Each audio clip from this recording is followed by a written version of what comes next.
Are you interested in the current state of the health industry? Want to know more about nutrition, natural medicine, holistic healthcare, and more? You're in the right place. Welcome to Nutrition Prescription with your host, integrative health and nutrition coach, Angela Atkins. She dishes the dirt on a bunch of health topics with a social consciousness flair.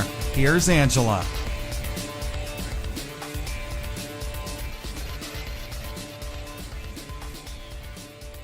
And welcome, everybody. This is Angela Atkins with another official Nutrition Prescription podcast. And I'm here today with my guest, Dr. Heather Tucker. Let me tell you a little bit about Heather. Dr. Heather Tucker is the CEO and co-founder of Another Level Living Incorporated. She is a certified life harmony coach, speaker, and trainer, and is uniquely qualified in business, life and technology harmony, as well as post-traumatic stress disorder, which is referred to as PTSD. She supports business leaders who desire to stress less, make more money, and strengthen their relationships. She guides her clients to heal the past and live more in the present moment. She has over 15 years of higher education teaching and research experience, as well as a natural gift of easily working with others. And so I want to welcome you, Dr. Heather Tucker, for our topic about peace with PTSD and secondary PTSD. Welcome. Thank you so much, Angela. It's so great to be here. I appreciate you having me. Oh, it's wonderful having you now. Heather and I have met through a professional organization, and we naturally hit it off. And I thought this is a very close topic to my heart, and having people that I know that suffer with PTSD. And I invited her on this podcast to speak specifically to that. Now, Heather has many areas that she works in, and this one is very, I think, needs to be talked about more. I think it's been in the shadows for a while and it's coming to the forefront, but I want to hear your specifics on it. Before we get to that, tell us a little bit about yourself, how you got here, what brings you to this particular area. So I actually, my background is in IT, in technology. Mine too. Awesome. It's amazing how I was on this journey. I had found my dream job of working with the military, the Department of the Army. And it was at that time where things started to get so overwhelming. Have you ever been so overwhelmed in life that you don't even really know what direction to go, and you just pop? And it's just like I didn't care about anything for let alone, myself. My health was failing. Relationships were always something that were very difficult. So I left the government, contrary to what so many people thought I was crazy for leaving. And I went on a journey to find happiness and try to figure out what that looks like for me. I did, quote unquote, all the right things. And it led me to being, successful with money and a job. And then every other area was just not where I wanted it to be. So a couple of years ago, I guess within the last 4 years, I got married. I became a mom. We moved across or to a different state. So many things happened, and that's a lot of stressors all at once. Yeah, a lot of stressors all at once, and I had ended up in this time becoming closed off, becoming fearful of my environment and everything around me, not wanting to leave the house. And this was one of those things that was a symptom of PTSD. My husband is a Purple Heart Marine Corps veteran. He did 2 tours in Iraq and Afghanistan, and he came back with PTSD and a traumatic brain injury. Wow. Well, on behalf of all my listeners, I want to say thank you to your husband for his service. Oh, thank you so much. I will definitely let him know, and I appreciate that, because it's interesting. A lot of people, especially civilians, we didn't really understand all the stressors that comes with. And one of the things is that PTSD is not just like for military. It's also for just the everyday person. There's so many different variations of PTSD. It's like a whole range from mild to almost non-existent to very hypervigilant and and significant as the military, those that come back from the military. So it's that whole range. And it's almost scary because you don't necessarily realize it until life happens. Like, where is all this trauma? Where is all this anxiety? Where is all the confusion and stuff coming from? So it's been a journey, and stepping on the stage, which is one of the things that I've been called to do, to be a teacher and to be a speaker. It can be very difficult because sometimes when I step on the stage, there's part of me that wants to be seen and there's another part of me that doesn't. And it's all about facing the fear and doing it anyway. Oh, and it comes with a big challenge. But every day I do it and it gets better and better. That's really the way to do it. You do have to address your fears. But let's go back. Tell us a little bit so we understand more about what the effects of PTSD and secondary PTSD, which is something I'm thinking not many people are aware of, this type called secondary PTSD, and how it affects us in our relationships. Yeah, I had just shared an article with a group that I'm part of on Facebook, PTSD Wives, and it was talking specifically about PTSD, and the lady had shared with me that, she had mentioned it to a therapist, and they were just like, that's probably like ADHD. That has nothing to do with it. And it was kind of sad because that so many women, so many spouses, especially of these service members, they understand the secondary PTSD, but sometimes it takes a while. Like, for instance, it took me 3.5 years to figure out what this is. So just to let you know what PTSD is, it basically is where you've had either one or a collection of significant emotional events in your life, and it creates hyper stress, high anxiety. A lot of people with PTSD, they tend to want to be not surrounded by people. And it's funny because even my external, people would think that I was an introvert because I would be very social with everyone.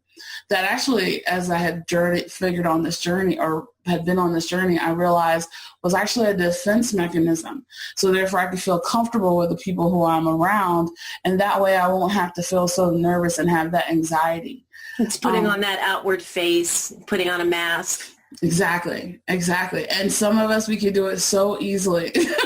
Pretending used to be like so easy for me. And so not just along with the loneliness and the isolation, there's a lot of avoidance within the real world. We can become easily agitated, very hypervigilant, fearful of crowds. The stress turns like it can actually become trapped in your body. Like, I had just did an energy session a couple of days ago, and I was still surprised how much stress that I'm holding even within my body, even as I'm moving forward. Like, spiritually, mentally, and emotionally, I'm okay, and physically my body is still having difficulties. It can lead to nightmares, flashbacks, all these different things. So let me ask you this. You said your husband came home from his tours of service with PTSD. Yes. Is the result of his PTSD affected what you would consider yours to be a secondary PTSD? Yeah. Essentially, here's the funny part. I thought that it was just PTSD, and one of the things is a lot of the caregivers who develop secondary PTSD, what it is really like a triggering of their own mild case of PTSD that gets amplified. So, for instance, and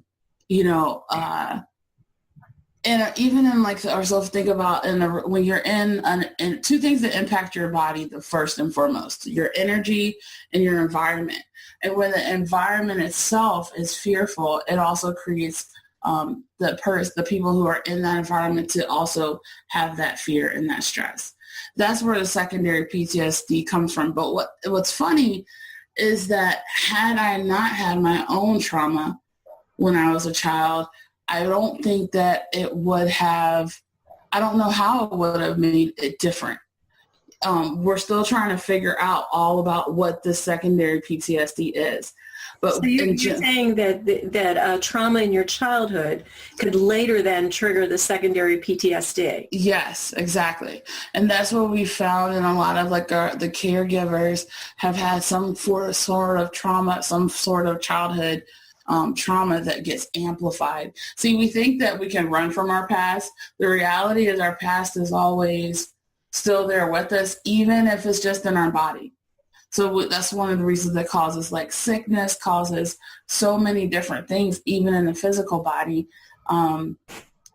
It's like we can't, unfortunately, there's some things we can't just run from, and we tend to bury our emotions. So that's one of the other symptoms is people with PTSD. See, I'm such an emotional person. And throughout this process, it's you have to be strong with your emotions. You can't let them show. And let me ask you this. One of the things I discovered, to my surprise, when I went to a workshop, is that I was an empath. I take on people's emotions. Do you think that's possible, that somebody who is in the role such as you, that I don't know if there's been any studies or not to see if those people in the caregiver roles who have that, who can be identified as empaths taking on the emotions of the person with the primary PTSD are more likely to suffer with secondary PTSD? That sounds so true. I mean, it makes so much sense. I mean, a lot of PTSD wives, I have a lot of them who are even friends, and all of them are pretty empathic and very highly intuitive.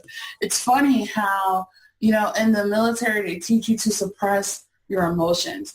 And that's one of the reasons what creates, I think, a lot of the PTSD too, because you can't express those emotions. They keep getting buried. And as an empath, we have those emotions. They're out there, so it makes perfect sense as I think about it too, that these two people, we link up. And then it's through no fault of any of what I'm realizing is that it's almost at the base level energetic. Even if there's nothing that's happening, the energy that's getting put off by the person can be attracted. So you're so right about that. Right, because energy attracts like energy. Yeah, and I think there should definitely be more research on this, because it's such an important thing on how this all comes into place. Yeah, because that was my journey, trying to figure out why I couldn't release what I now understand for you was secondary PTSD. I too was in therapy, because my family is not a part of this journey that I'm on. I don't want to share too much, but just to say that I have a daughter that suffers with PTSD. And as a mother, I realized I was taking on a lot of it. And going through this workshop helped me learn to deal with it, because the discovery was that I was an empath. I was taking on the emotions. And because of that, it was causing a lot of similar PTSD-like symptoms for me. Yeah. So in that respect, I feel exactly what you're saying. I get it. I really do. And I feel like there must be hundreds, thousands, millions of people who have this experience, and they don't understand why. They must think that they're depressed or something else, but there's really something going on. This energy past, if you are so receptive to it, it's going to have an effect on you. So what do you say to them? How do they get through it? It's so true, and thank you so much for that. Because even as I'm doing the business, even as I'm stepping into this, we're stepping into this business, it's like we are the ones that make or break the business. And then when those triggers and stuff come up, how to be able to overcome them, how to be able to first recognize them. I have mentioned earlier this week how it really starts with self-awareness. And exactly right. A lot of people who are empathic don't even really know it. And I'll tell you, there's two questions that empaths are often asked when they're younger that really helped hone into whether or not that person is empathic and whether this is something that happens to them. The one is, I was told a lot when I was a kid, you're too sensitive. You're too sensitive. And I'm like, why would I not be too sensitive? Because you realize yourself, it's not too sensitive. That is just who you are. You're not doing more than what your body and your mind say to respond. And people who don't have that depth of feeling, and somebody who doesn't understand what being empathic is, may not understand is you literally take on the feelings of other people. If they're suffering, you are suffering with them. And that may be an unusual thing for some people. A lot of people can keep other people at a distance to them and don't feel that emotion. They may feel empathy, which is different. They can feel sympathy, which is different. But to really have that sense and depth of feeling that you are experiencing nearly the same depth of feeling as someone else is really a different experience. Mm-hmm. So for somebody, and I didn't mean to take you away from your topic, but it seems to me that there should be some exploratory work in whether people who go through the secondary PTSD maybe have the traits of being an empath. Yeah, and that's exactly why I feel like, that's what makes us excellent coaches, because really that is the natural intuition that we were born with, that empathic ability. And that's one of the things that I learned as we're going on this journey.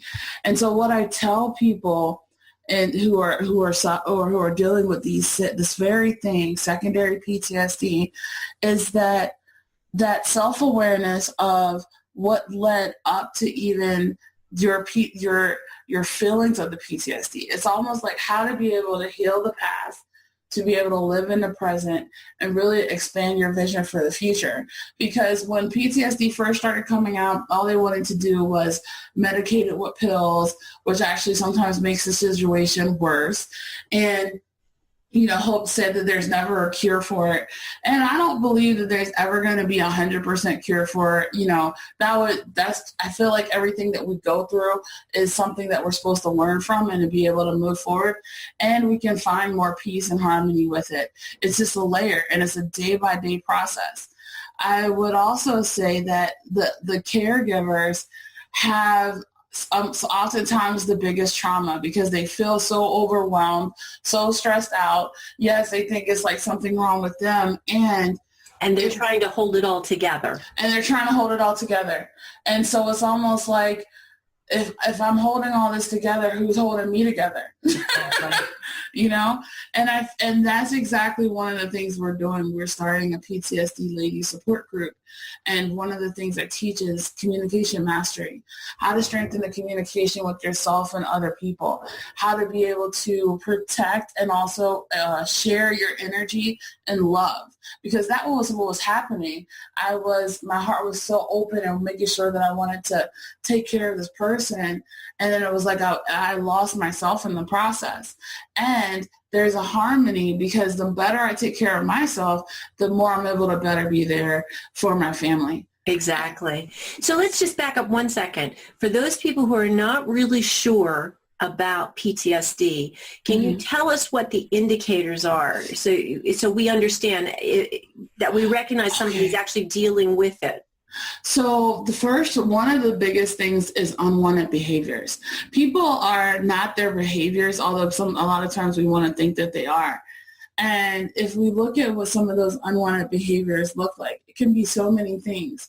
It can be drugs. It can be alcohol. It can be so many addictions that people have. That's one of the food. So are you saying these are behaviors that come up that had not been experienced in the past? That's not normal behavior. It's just when triggering a PTSD episode or going into living with PTSD, these behaviors begin to manifest themselves. Yeah. They can be there like a little bit, or they can be there a lot. For instance, with me, when I found that I was drinking way more than I should be, when I was working for the Army, I realized something wasn't right. and this is not who I am. So what is it that is causing me to be able to do this? And it's funny because all of our answers for a lot of the present situations are in our past. And then once you unlock what those answers... Say that again. I think that's a very important thing, to say that exactly what you just said. So all of the answers that we seek, that are the problems that are happening in our current life, all of the answers are in our past. Wow. Yeah, and it's so true. I spent some time with family this last year, and I was recognizing, wow, looking at the patterns in the family, looking at, how the patterns get transferred from generation to generation, the things that people take in, the things that people don't. It's definitely a journey to be able to figure that out. And I'm telling you, it's so worth it, because once you get to what were the indicators and the triggers from back then, it's easier to be able to block them now. For instance, I mentioned food, and you're amazing when it comes to nutrition. You're welcome. Emotional eating was so big. It still is so big. And a lot of times people bury their emotions with food. So the biggest thing is, ask yourself, what are you burying? Where is it coming from? And know that it's okay, and there's always hope for a brighter future. I think people sometimes they feel like they've gone down so far, they just deserve how life is treating them. And the reality is, no matter who people think that they are, there's so much more than that. So much more. Well, I don't think many people are able to do, once they're in the throes of PTSD, are going to be able to do it by themselves. I think they may need other help. So what ways would you say are effective for either the person themselves or someone who's supporting them to get through this PTSD? Don't go the battle alone. Absolutely have support. Make sure that the person with PTSD is having support. Make sure that you're supported. Support comes in so many different ways. It's available online now. Do you know of any specific group? Let's say you have ex-military needing support. Are there groups for them? Oh, absolutely. There's a love-hate relationship that I have with the VA for so many reasons. And so many people are suffering through the same very thing that we are, in terms of we feel like the VA doesn't really care as much as they should. What's funny is I see the other side of the government inside, and I see that there are people in there that do care. They just don't know how. But tapping into the VA's resources is definitely something that's important. A lot of veterans do not want to go to therapy. They don't want to go to group sessions. And for the sake of their family, that's something that's so important, because they don't want to talk to other civilians about what's going on with them, because a lot of civilians won't understand. And those groups are specifically designed to cater to have other veterans in there and to cater to other veterans. There's actually also, for the caregivers, a new program that is specifically targeted towards helping out the caregivers, which I am really grateful for. And they can do coaching online. Does this group have a name that you could share? I'm not sure of the local VA should know. The local VA should have the information. Like search online for your local VA. Yeah, and then also I know that specifically if you're in a rural area, you get actual preferential treatment because there's not a VA easily available to you. And for the ladies who want support on PTSD, we'll be having our own PTSD support group that's coming up on Facebook. And basically it's a lot of those support groups now are for venting. This is happening. And sometimes to read them can be so depressing. This one is different. It's going to be about encouragement. It's going to be about motivating. If they need prayers or they need support, go ahead and put it in there. And there's people that'll be able to pray and support you. And it's all about being able to get our families back and making those relationships stronger again. That's a wonderful goal. That's certainly something that's so needed. I mean, we have so many ex-military that have come back that suffer from this condition. Then their families, again, the secondary PTSD that I was not familiar with, but understand now that I was going through the same thing. Yeah. And these resources are very necessary. And I feel like it's an important topic. We need to not shun it. We need to keep it out here in the open, and we need to ask for help.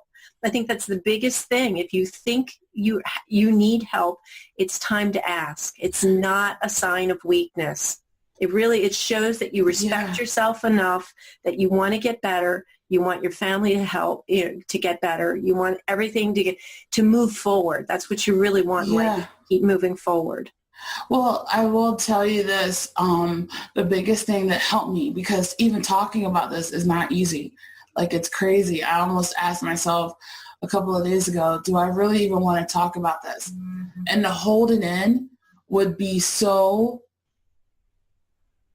a disservice for so many people, because the more people that talk about this, the more people that come out. The message that I got was to speak your truth even when your voice trembles, because otherwise it's like holding all that stuff in. And that is you're right. The biggest indicator is if they hold stuff in, and if there's overreactions like triggers and blowups. Those are other indicators to watch out. I teach my clients to celebrate the overreactions, because it gives us something to work on. Well, you have to recognize them. You can't dismiss them. You can't ignore them, because they only get worse. You need to bring them right out to the forefront, look them directly in the face. It's addressing the problem instead of pushing the problem away. I mean, the longer you push it down, the bigger it gets. It's like have you ever tried to push a volleyball underwater? Right. And the deeper and deeper you push it, then it'll come back and like hit you right in the face, and you won't even know what happened. Right. Like, overreactions have only a little bit to do with the present problem, and really it's like all of the related emotional events link up in that moment, and you're getting all of that coming out. I can imagine. That's a great analogy, because the pressure it takes to push it down is not as hard as what will happen. That it will come back up. It will double the force almost, and it will come back at you with such great force you won't know what to do with it, and it may overwhelm you. So rather than stuffing it down, face it straight on. And I know that's not easy. I know it's difficult, especially if you've been trained to hide those emotions. It's going against everything you know, but it's going to help, and it's going to make your life better. Yes. So true. Well, thank you so much, Heather.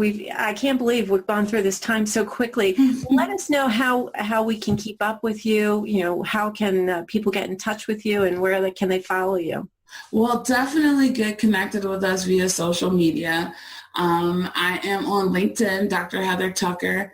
And our website is www.anotherlevelliving.com.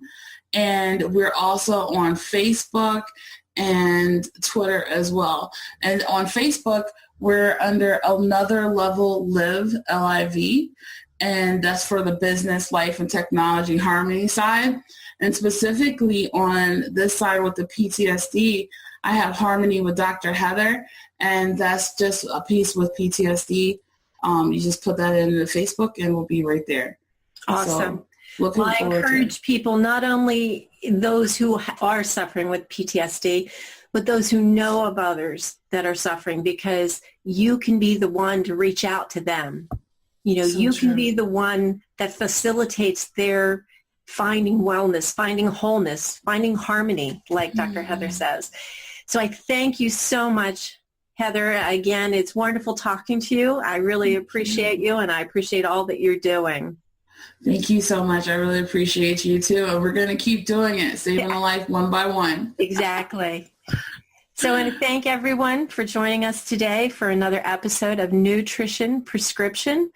Join me over at yourhealthunbound.com. And until next time, goodbye, everybody. Thanks so much for listening to Nutrition Prescription with your host, Angela Atkins. Find her online at yourhealthunbound.com, Twitter at Angela C. Atkins, and Facebook.com/Angela Atkins HN Coach. We'll see you next time.